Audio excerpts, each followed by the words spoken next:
thème très intéressant aujourd'hui. Comment réaliser son rêve, puisqu'il nous arrive à tous de rêver. Bon, les bons rêves, hein. C'est Ce ça, sont les rêves plus ou moins intéressants qu'il faudrait c'est bien ça. réaliser. Coach Viera Justino, bonsoir. Bonsoir, chers téléspectateurs. Bonsoir, madame. Comment vous allez? Ça va, je vais très très bien, merci. Alors, vous avez une thématique, comme je le disais, très intéressante pour nous C'est ça. aujourd'hui, puisque c'est un sujet, je ne vais pas dire d'actualité, mais un sujet qui nous concerne tous. D'abord, moi, je veux vous demander pourquoi avoir choisi ce thème.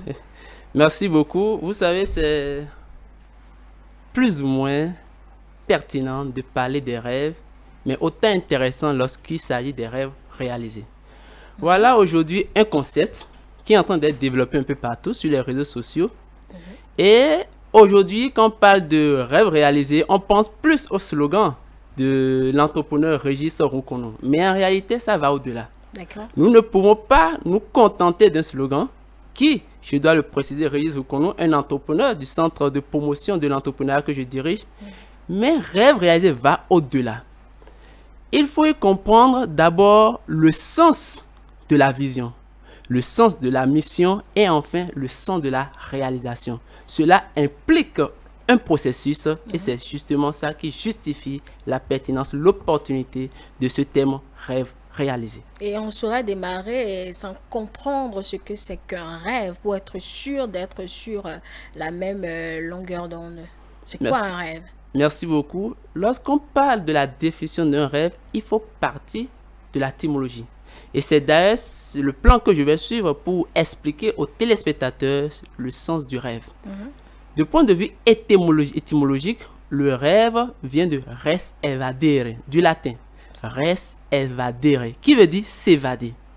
Ce qui crée le lien avec d'autres mots comme le souhait, la méditation et le fait de désirer quelque chose fortement. Et ce sens, nous l'avons grâce à l'auteur Pierre Guiraud. D'accord? Mais au-delà de l'étymologie, il faut prendre en compte le point généraliste. Comment est-ce que le monde extérieur perçoit le rêve? Lorsqu'on parle de rêve, dans un sens général, on pense d'abord sommeil. On estime que c'est lorsqu'on dort qu'on rêve. Ah, donc ce n'est pas que quand on dort? Ça va au-delà. Ça va au-delà. Vous savez, du point de vue généraliste, le rêve est un fait vécu qui se caractérise par une suite organisée ou non d'images et de représentations mentales qui se présentent à l'esprit au cours du sommeil. Ça, c'est le sens, la compréhension commune. Mais en coaching, puisque nous sommes sur un plateau de coaching avec du coach, comment est-ce que le coaching perçoit le rêve? En coaching, Oui. nous disons que le rêve, c'est d'abord l'espoir de l'avenir. C'est comment est-ce que je souhaite que l'avenir, le futur me soit représenté. Autrement dit, c'est une prédication, c'est une reformulation de l'avenir envers soi-même. Et ça dit que les coachs ont une autre définition Ce n'est pas, des pas rêves. une définition nouvelle. Parce que on peut faire un lien entre l'approche généraliste qui repose pratiquement sur le sommeil. On dit j'ai rêvé, c'est que de mon réveil, j'ai fait quelque chose, j'ai en griffe, d'aucuns pensent à l'hallucination. Mais tout ça, c'est dans l'imaginaire. Parce que quand vous rêvez, même dans le sommeil, ce n'est pas dans une dimension physique. Vous êtes dans un état inconscient. Mais en coaching, nous acceptons cette vérité. Et nous disons, vous êtes dans un état inconscient, mais cette fois-ci, vous ne dormez pas. Et toute la différence, toute la nuance est là. Vous êtes en éveil, et je suis dans un état méditatif, dans un état pensif, et je me projette dans l'avenir. Dans 5 ans, comment est-ce que je souhaiterais être? Dans 10 ans, quelle formulation, quelle image j'ai de moi? Parce que dans l'approche généraliste, j'ai dit que c'est une représentation d'image. Mais le défi qui s'impose au niveau de l'approche du coaching, comment ramener cet élément abstrait qui est dans une dimension purement imaginaire? Vous êtes la seule personne dans votre réalité, dans votre univers. Comment ramener ça dans la dimension physique? C'est ça le défi qui impose le sens, la sémantique du rêve dans l'approche du coaching. Donc, votre sémantique à vous, faire du rêve une projection. Faire du rêve une réalité. Mais vous projetez à... Je projette Je projette, je pense ce que je dois être demain, mais au-delà de me contenter de cette imagination qui reflète à la limite de l'utopie, parce que quand tu dis ton rêve à côté de quelqu'un, il dit, bon, ça ne peut jamais être réalisé. Il ne voit pas d'éléments, il ne voit pas d'indicateurs. Donc le défi à nous, qui nous reposons sur le coaching, qui sommes des disciples du développement personnel, ce que je pense, comment le réaliser. D'accord. Et vous nous dites qu'il y a une couleur qui symbolise le rêve. Donc, à travers quelle couleur, justement, symbolise-t-on ce rêve-là? Le rêve est interprété par plusieurs couleurs. Mais lorsque nous nous reposons sur l'approche du coaching, et je vais insister là-dessus, le rêve, je dis le défi, c'est ramener ce qui est dans l'imaginaire, dans le concret, ce que l'on ne voit pas. Ma conception à moi, ramener ça dans le concret. Cela invoque un degré de croissance. Et c'est pour ça qu'on illustre le rêve par la couleur verte. La couleur Pourquoi verte, cette couleur? la couleur verte, c'est la couleur de la prospérité, c'est la couleur de la croissance. D'ailleurs, quand vous prenez notre hymne national, l'Aube Nouvelle, notre drapeau vert, jaune, rouge, dans le vert, tu liras l'espoir du renouveau. Voyez-vous? Donc, le vert évoque l'espoir. L'espoir de réaliser ce que je pense. L'espoir de concrétiser ce que j'ai dans mon imagination. Donc, c'est pour ça, le vert illustre, bien entendu, le rêve. Mais on ne rêve pas vert. Hein? On ne rêve pas vert. Mais justement, nous parlons de couleur. La couleur verte illustre le rêve. Donc, c'est uniquement cette couleur-là. C'est pour ça que je dis au départ qu'il y a plusieurs couleurs. D'autres utilisent le violet. Lorsque vous parlez par exemple des cauchemars, vous savez, on ne peut pas illustrer un ciel. Quand celui qui veut illustrer le cauchemar ne va pas utiliser la couleur verte. Parce qu'on estime que c'est un élément négatif à ne pas encourager. Donc, d'autres utilisent la couleur rouge, la couleur violette. Mais nous, au niveau du coaching, nous utilisons la couleur verte. Et comme je viens de l'expliquer, c'est pour montrer, c'est pour dire aux gens que c'est la croissance, que c'est la maturité, c'est la richesse. Voilà. Mais le rêve, ce n'est pas que les deux extrémités que vous évoquez là, ce n'est pas que le bon, ce n'est pas que le mauvais, il y a le milieu même, au-delà du middle, il y a autre, on rêve et puis on ne comprend pas, c'est pas que c'est mauvais, c'est pas que c'est bon, c'est juste qu'on n'a pas la signification de ce rêve-là, ou bien juste c'est un élément dont on a rêvé, bon, même juste après on oublie. On n'oublie pas. Et là, ça m'amène à chercher à répondre à une question qui revient souvent. Comment reconnaître son rêve? Parce que dans ces dimensions où le rêve vient comme ça, de façon subite et inopinée, on se dit, mais pourquoi ça me vient comme ça? D'accord. Pourquoi ça me vient comme ça? Et ça reprend la question de savoir comment reconnaître son rêve. Il y a deux manières de reconnaître son rêve. La première manière, il y a le rêve formulé par soi et il y a le rêve formulé par autrui. Il y a le rêve formulé par soi et il y a le rêve formulé par autrui. On va commencer par le rêve formulé par soi. Est-ce que vous entendez d'abord par le rêve formulé par soi? Le rêve formulé par soi. Le rêve formulé par soi, c'est le fait d'être dans un état conscient. Je commence par là. Le fait d'être dans un état conscient et d'être animé d'une volonté ardente. Et c'est justement ça qui différencie le rêve d'un simple souhait. Le caractère, la nature ardente, le désir fort, le fait que vous soyez à la limite sous, comment on va dire, sous le mouvement, sous l'effet de ce rêve, de ce sentiment. Donc, lorsque j'aime quelque chose naturellement, j'aime naturellement quelque chose, je me lance le défi de l'avoir. Je me lance le défi de me l'approprier. Dès lors, ça tombe dans mon réservoir à rêve. Ça tombe dans ma dimension. Parce que le simple fait de le vouloir me donne un sentiment de bien-être. Et si je n'en rêve pas? Si je le veux, mais je n'en rêve pas. Comprenez que pendant quelque chose, oui. Le rêve, selon l'approche du coaching. Oui, ce n'est pas que quand on dort. Ce n'est pas que quand on dort. Donc, ne vous attendez pas forcément à ce que dans un sommeil, vous soyez en train d'imaginer ou bien de voir ça. Mais ça, cette volonté, l'envie vous porte, ça vous tient. Et c'est pour ça qu'il dit dans un état conscient. Le rêve formulé par soi a deux dimensions, l'état conscient et l'état inconscient. Et là, je suis en train de parler de l'état conscient. Je veux la chose, je vois ça autour de moi. Ça fait partie, c'est dans mon environnement. Inévitablement, je le côtoie jour comme nuit. dès lors, je me lance le défi de me l'approprier. Mais c'est difficile de comprendre que le désir est un rêve. Hein? Le désir ardent. Le désir ardent. Parce que ce qui le rend ardent, c'est comme si je ne le fais pas, je ne me sens pas bien. C'est comme si vous êtes à la limite dépendant de ça. C'est comme ceux-là qui veulent une voiture. Tant qu'ils n'auront pas leur voiture, ils ne se sentiront pas bien. Mais lorsqu'ils voient quelqu'un en train de conduire, ils partagent ce rêve-là. Ils disent un jour, moi aussi j'aurai ma voiture. Un jour. Donc, c'est le fait de rendre ça, de perpétuer ce désir qui le rend ardent. Donc, le simple fait de désir, tout le monde cherche, tout le monde aime le bien. Vous me comprenez, tout le monde aime le bien. Mais on ne va pas s'en arrêter là. Le fait de le répéter, le fait d'en faire pratiquement un credo, de l'adopter, de s'en approprier, confère le caractère ardent. Mais il y a des gens qui désirent faire le mal. Hein? Et Là aussi, si je suis votre logique. Si, c'est aussi un rêve. C'est aussi un rêve, mais nous n'allons pas faire l'apologie du mal. Absolument, d'accord. Donc ça, c'est l'état conscient. L'état conscient. Mais il y a l'état inconscient. Et l'état inconscient, c'est ce que nous voyons. C'est de ça, vous êtes en train de parler il y a quelques minutes, il y a quelques instants. Je dors et je vois quelque chose. Et ça vient de façon récurrente. Et je descends de mon lit le matin et dis, mais tu sais, à mon épouse ou mon père, ma mère, j'ai rêvé et j'habite une maison assez superbe, nickel, une maison bien bâtie. J'ai rêvé, j'ai voyagé sur la France, en Espagne. Mais ça ne veut pas dire qu'en amont, dans l'état conscient, je pensais à ça. C'est venu de façon brusque, de façon subite. Je ne m'y attendais pas. Mais quand ça devient fréquent, on dit, mais là, il faut commencer par faire attention. Et c'est pour ça que dans l'ancien temps, et certains millions continuent de le faire, quand vous rêvez, on va interpréter le rêve.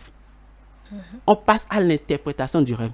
Et c'est là que je fais transition pour tomber sur le rêve formulé par autrui. Oui. Lorsque je rêve dans mon état inconscient, je ne comprends pas. Je demande à mon père. Il dit, ah, si tu as fait ce rêve-là, ça veut dire qu'il interprète à sa manière, fort de sa philosophie, de sa conscience, de ses connaissances. Mais dans d'autres circonstances, on dit, ah, allons interpréter. Mais lorsqu'on passe à l'interprétation, le devin vous interprète votre rêve et vous l'adoptez maintenant comme votre rêve à vous, parce que ce rêve était positif. Lorsque je rêve et je vais faire l'interprétation, on me dit, ah, ce rêve dit que tu seras multimilliardaire, mais attendez, je me l'approprie. Je garde ça avec bien soin. Donc, voilà comment est-ce que des rêves vont se trouver dans mon univers, mais de cette manière, par l'effet de la divination. D'accord. Mais il n'y a pas que l'aspect de la divination. Il y a l'aspect de l'entourage, l'environnement dans lequel je suis. Parce qu'il y a des aptitudes, des capacités qu'on voit en vous, mais vous-même vous y aurez.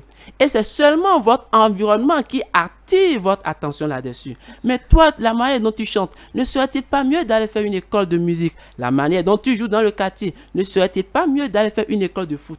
C'est l'environnement qui rappelle à votre état conscient votre aptitude, votre talent, votre savoir-faire.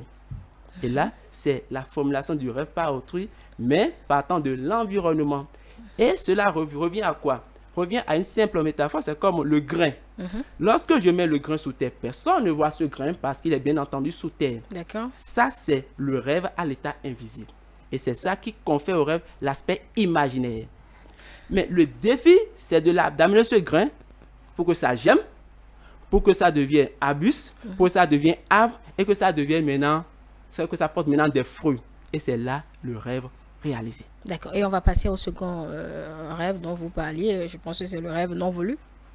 Le rêve non voulu, c'est ça, je viens de parler, il dit le rêve à l'état conscient, le rêve à l'état conscient, à l'état inconscient. L'état inconscient, c'est que moi-même, je ne m'y attendais pas, mais ça revient en sommeil, où on me le dit souvent, et sous effet de divination, ou parce que dans mon environnement, mon père me le dit souvent, ma mère me le chante souvent, je finis par me l'adopter. D'accord. Alors, coach Justino Vieira, au vu de tous ces éléments, est-ce qu'un rêve est d'office réalisé? Ah non.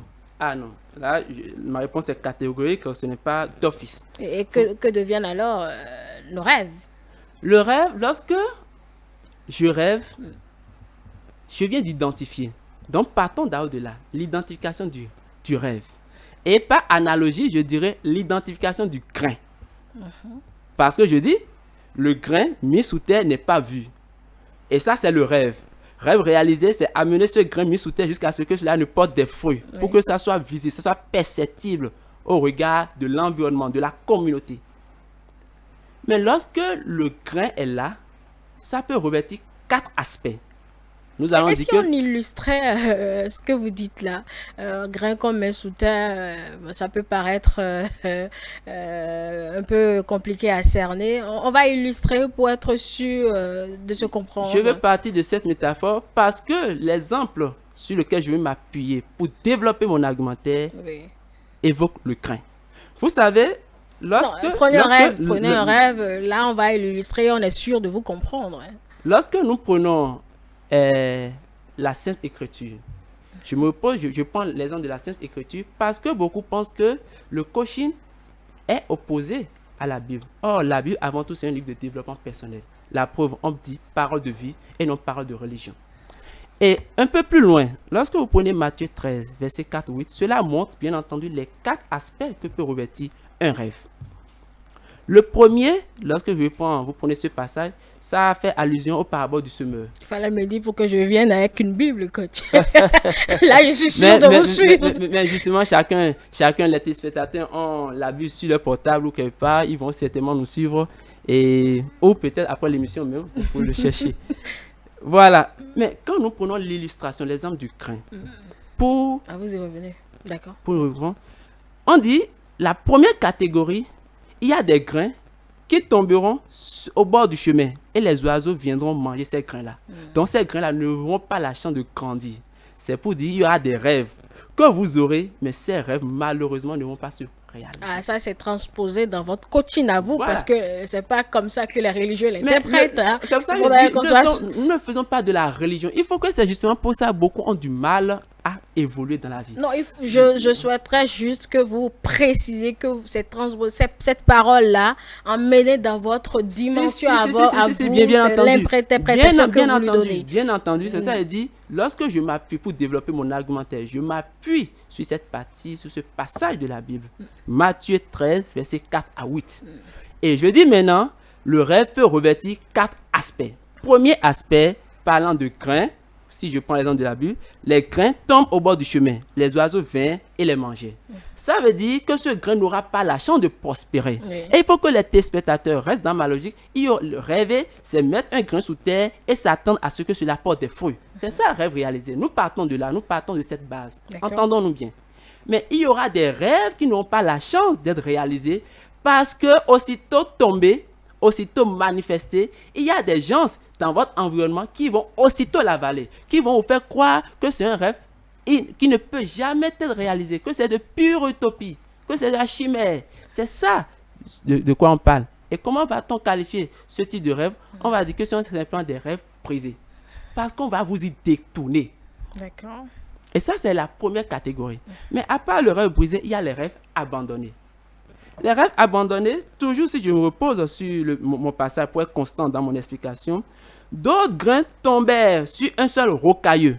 Ne trouvant qu'une mince couche de terre, ils levèrent rapidement parce que la terre n'était pas profonde. Donc ces grains ont commencé par sortir la tête. Et on voit que ça porte quelque chose. Comment peut-on ramener ça dans notre thème de rêve? Il y a des gens qui manifestent leurs rêves et ils en sont conscients. Précision utile, ils en sont conscients. Et troisième chose, ils commencent par œuvrer pour la réalisation de leurs rêves. Mais parce qu'ils sont très contents, ils sont emportés par la boulimie de la réalisation de leurs rêves, qu'est-ce qu'ils font? Ils en parlent un peu partout. Ah, moi, je suis désormais artiste, moi, je suis désormais comptable, moi, je suis désormais journaliste, moi, je suis désormais... Mais dans le temps, ils n'ont pas été encore enracinés. Et un peu plus loin, on dit, mais quand le soleil fut monté, ces petits plants furent brûlés. Comme ils n'avaient pas vraiment pris de racines. Il faut être enraciné dans son rêve avant de commencer par le divulguer. Mais lorsqu'ils commencent par en parler un peu partout, alors qu'ils ne sont pas encore pétris, ils n'ont pas encore acquis l'expérience, la compétence qu'il faut, qu'est-ce qui va se passer? Ils vont simplement abandonner ce rêve. Pourquoi? Parce qu'ils sont confrontés à des difficultés. Mais personne n'est là pour les encourager. Et là, nous parlons de rêve abandonné. Mais à côté du rêve abandonné, il y a le rêve orphelin. Toujours prenant appui sur le passage biblique, on dit d'autres grains tombaient parmi les ronces. Les ronces grandissent et étouffaient les jeunes pousses. Ça veut dire, si nous ramenons ça dans notre contexte de rêve, toujours, L'intéressé mal connaît son rêve.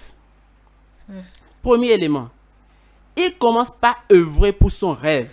Deuxième élément, mais malheureusement, l'environnement dans lequel il est ne lui permet pas d'évoluer. À ne pas confondre avec le précédent rêve abandonné, où la personne commence une simulation de son rêve, une simple manifestation, mais chemin faisant est confronté à des obstacles et il abandonne. Mais dans ce cas, dans le cas des rêves orphelins, c'est que la personne manifeste son rêve, commence par le développer, mais l'environnement dans lequel il est, c'est ça les rosses, l'étouffe et conséquence, il laisse son rêve. Et là, c'est rêve orphelin. Dans ce cas, on dira que le rêve est là, mais ne va pas grandir. Et le quatrième élément, enfin, le quatrième aspect que peut revêtir un rêve, c'est bien entendu le thème qui nous réunit, rêve réalisé. Le rêve réalisé, si je prends appui sur le passage, d'autres grains enfin tombaient sur la bonne terre et donnaient du fruit avec un rendement de 160 ou 30 pour 1. C'est-à-dire que ces grains ont prospéré. Ils ont enfin montré les fruits. Ça veut dire qu'au départ, celui qui n'y croyait pas, fort parce qu'il a vu des fruits, parce qu'il est Saint Thomas, il a vu des fruits, il va désormais croire en ses rêves.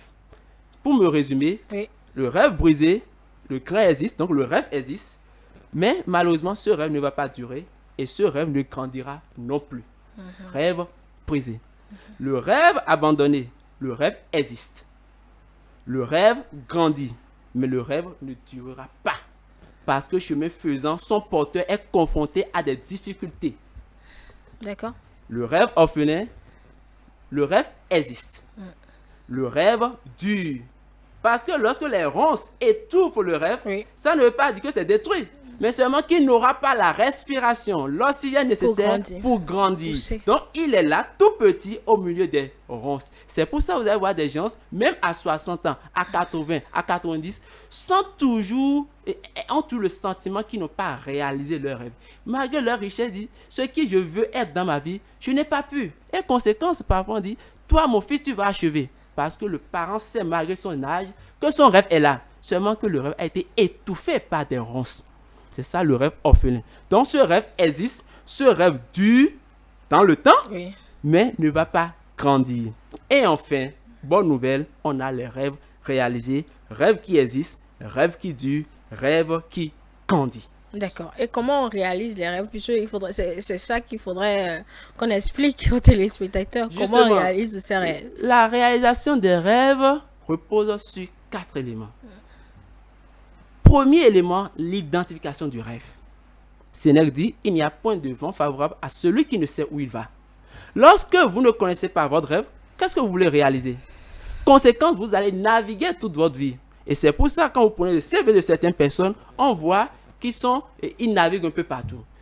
Ici, il y a 4 ans, il a fait informatique, après il est parti faire enseignement, après il est parti faire couture, après il navigue. Parce qu'il ne connaît pas son rêve. Il n'est pas constant. Il n'est pas constant. Donc, premier élément capital, et ça, tout ce jour-là, c'est d'abord l'identification du rêve.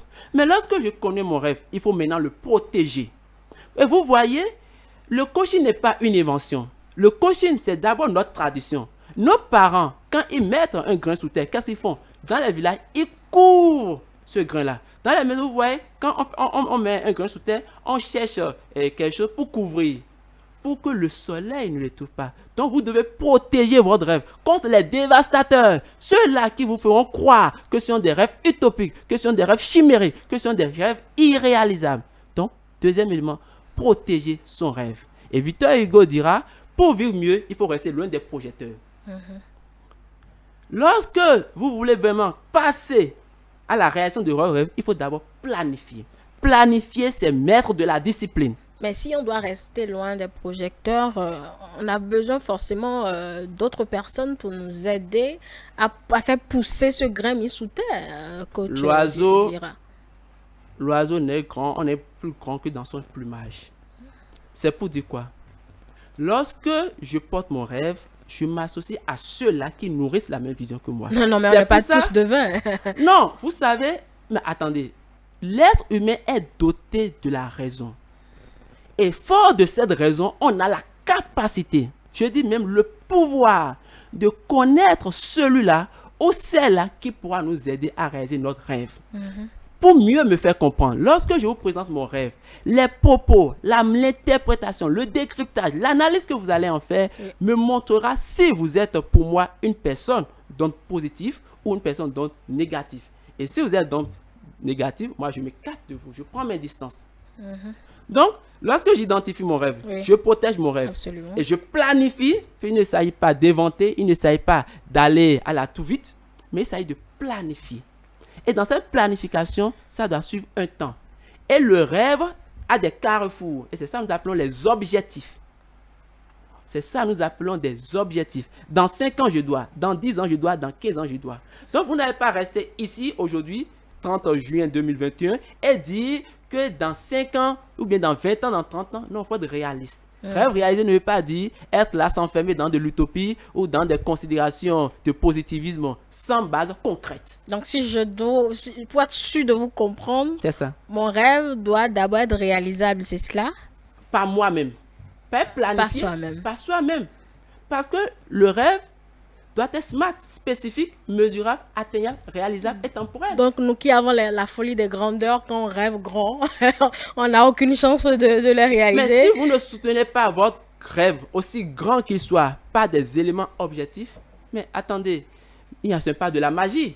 Il faut soutenir ça par un plan concret. Non, je ne fais que suivre votre logique que je Non, verrai. et j'explique mieux ma logique. Il faut soutenir son rêve par des choses, par une planification concrète. D'accord. Et c'est pour ça, il y a ce qu'on appelle les tableaux de rêve, les tableaux de vision. Ou, si vous allez chez des grandes personnes, ils mettent des images un peu partout. Ils ont même un cahier de rêve, ce qu'on appelle le cahier de rêve, que vous gardez jalousement comme un code secret. Et vous savez que dans 2 ans, je dois faire, dans 3 ans, dans 5 ans, dans 10 ans, ainsi de suite. Donc, le rêve se réalise de façon progressive. D'où je reviens à mon point de départ où je dis le rêve, c'est un processus. Dans un autre registre, d'autres peut-être observateurs ou d'autres scientifiques vous diront que c'est une planification des objectifs de vie. Justement, et c'est ce que je suis en train de dire dans mon 3e niveau, identification, protection et planification. Mais lorsque je finis de planifier, pour ne pas être théoricien, je me mets dans l'action. Il faut agir. Et c'est pour ça, pour taquiner souvent les jeunes de mon centre, je dis, mais ne soyez pas théoricien, soyez mathématicien. Je ne dis pas que les autres... La mathématique aussi est faite de théorie. La mathématique est faite de théorie, mais on a la capacité de démontrer. D'accord, on va partir très rapidement pour conclure. Donc, il faut agir, il faut mettre en œuvre son plan. Et lorsque je mets en œuvre mon plan, il faut évaluer. À mi-chemin, n'attendez pas forcément l'arrivée. Si je dis mon objectif c'est sur 5 ans, à 2 ans, je dois pouvoir évaluer. À 1 mois, selon mon carnet, je dois pouvoir évaluer. Et lorsque j'évalue, forcément, il y a des choses à corriger. D'où l'importance de l'ajustement. Et c'est suivant ces étapes qu'un rêve peut avoir la chance enfin d'être réalisé. Merci beaucoup, coach Justino Vieira. Tout le On plaisir vous pour moi. aura compris comment réaliser donc ces rêves. C'est votre développement du jour. Mesdames et messieurs, merci donc pour l'attention. Mais c'est pas fini. Coach, on vous retrouve sur un autre programme. Avec le même plaisir. Une autre fois. Merci beaucoup et Merci. à tout à l'heure.